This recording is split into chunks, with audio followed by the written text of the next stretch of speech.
خبره مې د ګیلمن وزیر اورېدلې وه چې هغه به ګل خان ټکي ډېر زیات کولو، ګل خان او ګل خان. ما به سوچ کولو چې دا ګل خان به څه وي، دا څنګه خلک دي چې دی ورته ګل خان وایي.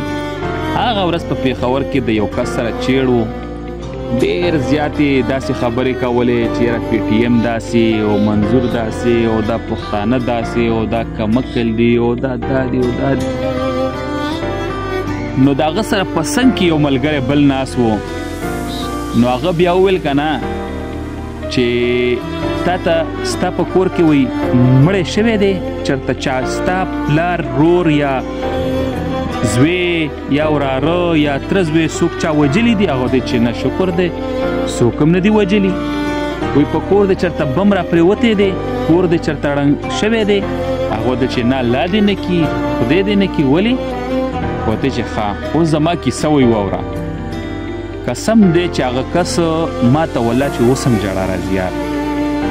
ما والله چې هغه ټایم باندې هم د سترګو نه اوښکې لاړې. هغه ورته ویل که نه وایي زه په ښه بدم صحیح نه پوهېدم، وایي زما پلار ورک دی، قسم دی وایي اوس هم ورک دی. ما ته دومره پته نشته چې مړ دی ژوندی دی چېرته دی.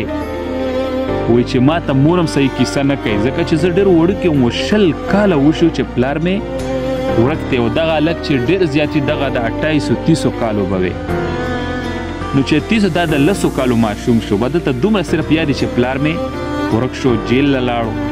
او یو مې وایي زما نه مشر رور دی، د 20 کاله وایي د هغه وشو، دواړه یو ځای ورک شوي دي.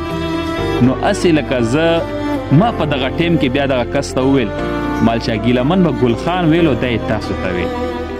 ګوره په تا څه تکلیف نشته دی، په تا څه زور نشته دی، نو ته بیا ولې د پښتنو بد رد وې؟ لکه دا خبره په خیبر کامي جرګه باندې شروع وه،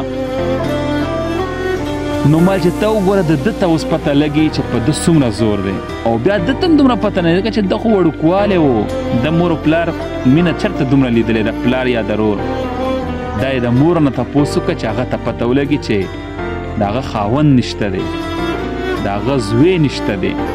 نو بیا به تا ته پته ولګي چې واقعي د خلکو سره ظلم کیږي او که نه کیږي.